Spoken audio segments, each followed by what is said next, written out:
This podcast encourages and empowers you to create your own unique real story, develop your own unique real statement, and discover your own unique real self. The power is yours. Good night, Kimberly Moore. How are you doing on this wonderful, beautiful night? I am doing great. I'm doing great. In Washington, D.C., it's a bit cold, but I'm doing great. All right, my friend. Well, I always offer those who say that C word an email that I have saved there in my draft inbox. It's filled with Caribbean sunshine. And once you say, I'll send it your way, yeah? Oh, please do. Hurry. Well, Kimberly, do tell me, which of your talents is responsible for us connecting at this specific time in history? Speaking. I have been encouraged to speak more and part of a group of women, innovation women speakers. And so that is how we connected. Ooh, so who did you learn the gift of gab from? So I'm really previously really haven't been a talker per se, but at some point in the last 10 years, I've been encouraged to speak in more public forums. And so I have said yes. I've made a commitment to myself about 7 or 8 years ago to just kind of lean into the opportunities that come my way. So saying yes to the things that I wouldn't normally say yes to. What caused you to do that? What caused you to say, you know what, I'm going to stop saying no to things like this. I'm going to do yes. What caused that? Well, I made another commitment to myself, and about 10 years ago, that this notion of being understood and people really knowing who I am was something I wanted. And so being comfortable sort of in my own cubby hole of myself was not going to be the way people would come to know me. So I might say and avoid those things that make me be more out front and more visible. And I decided that I was going to stop saying no to those opportunities. That's amazing. So who did you learn that skill from, that ability to reflect on your own life? I would think I'm from a family of 6, and 5 of the 6 people are extroverts. I think I'm the only introvert. So I grew up observing my siblings and reflecting on why I'm different. So I think it started as a young child. That's amazing. Now tell me about this business that you've started here, please. Yeah. So Go Together is a software transportation platform that essentially is helping people get where they need to go, no matter the transportation option, but through their trusted network. So one of our products serves schools, so to help families be able to connect, to carpool, for their kids to walk or bike to school together, and in some cities actually take the transit together. And then our other product is helping people who want to support a candidate running for election be able to get a ride to the polls with other people who are in that community supporting that candidate. Where were you sitting when you came up with this idea? Were you even sitting? I wasn't sitting. I was in a kitchen with my sister thinking about what could I do as a side hustle to make a little money in between my 2 gigs that I had. And she said, you could help parents get their kids from school to after school activities. That was her problem. I'm solving her problem. I didn't know it was a problem. And I said, I could do that. I have a Mercedes station wagon. That sounds interesting.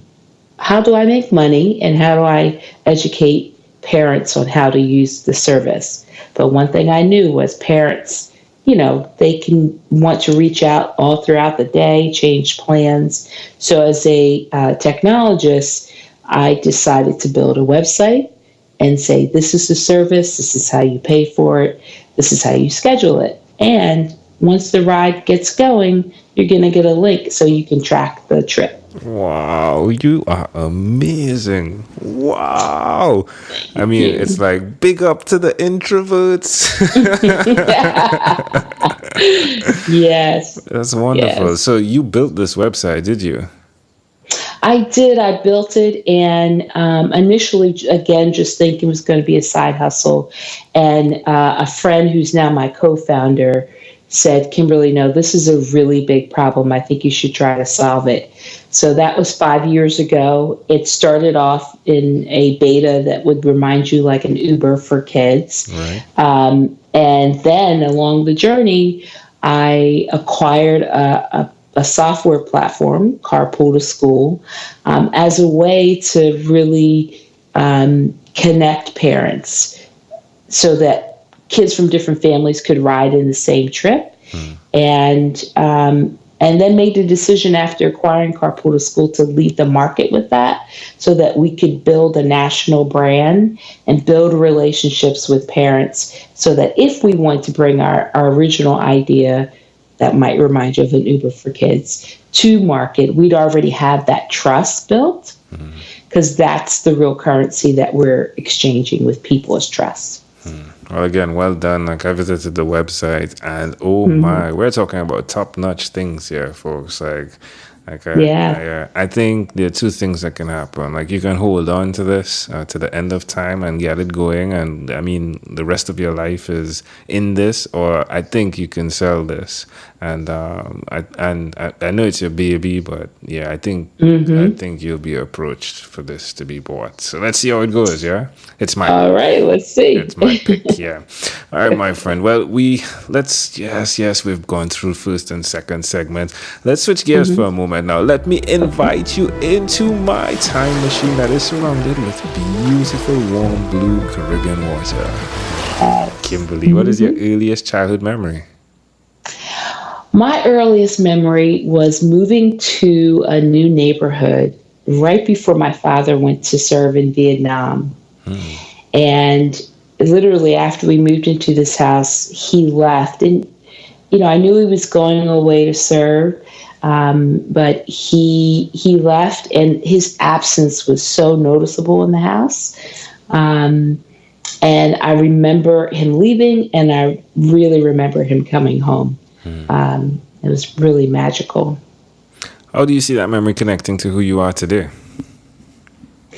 Well, he has since passed away, and an introvert himself, a quiet force.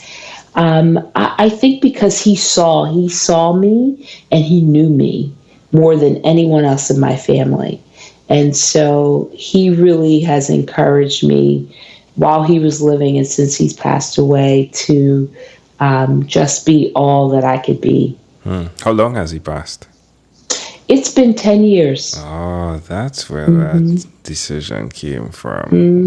Could be. I never even thought about that. That's good. All right. But can I offer an interpretation to the thought picture you created in my mind with that memory? Yes, sure. Oh my gosh, I love the fact, right? I love the fact that you said two words, right? You said that the significant day is when he left, right?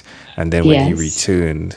To see you have actually created a service that fits right in between those two challenges for parents is amazing to me, because the space you would have experienced was that emptiness, the concern, the where are they. Now you've created the opportunity for them to go, yes, and for them to return, yes, but within the middle there. Yeah, there's the tracking, right? They can see the link. Yes. And now you're creating where other children can be with them, which brings some comfort as well on the trip. That's pretty amazing to me. Wow, that's really good. I never thought about that. Well, Kimberly, if we fast forwarded to when you were 12, what was your favorite song?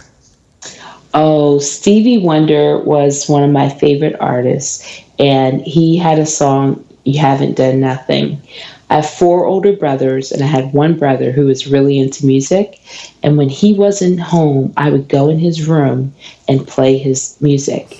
And that album, more particularly that song, was one of my favorites. All right, my friend. Well, Kimberly, we have arrived at our destination, but before we get off of this time machine, there's a small declaration form, so it's yes or no. We're going to move pretty quickly here. Are you ready? Okay. Yes, I am. Kimberly, have you chosen someone to pass on your skills to? I haven't. Are you But I'll married? be thinking about that now. No, right. I'm not married. Do you have children? No. Do you believe in God? Yes. Do you have an inner circle of friends? Yes. Do you watch TV for more than 3 hours a day? Yes and no. All right. It's on, but I'm not really watching it. All right. What about screen time? The phone and the computer, is it more than 8 or less than? She's like, oh, I don't usually get to the end of this question sometimes. So is it? Unfortunately, it's over 10 hours a day. All right. Kimberly, if you had to share with us your own unique real statement, a statement that represents who you are, Kimberly Moore, what would you say that is? That revealing who I am is harder than I think. It's harder than I think. It requires more of me than I think is required. So I'm on a quest to do that. And there we go. Well, Kimberly, again, this has been a great pleasure. Before you leave, is there anything else you'd like to share with our amazing audience? I would just like to say that being in comfortable places in life really don't give us the opportunity to discover who we are, what we can do, and the impact that we can have on people. And I would encourage people to move into the place of something new, something uncomfortable. There we go, Kimberly Moore. Thank you for being on What is Inspired by 12-Minute Convos with Angel Jones. Thank you. It was quite a pleasure. You're welcome. This segment has been brought to you by Amazel Enterprise.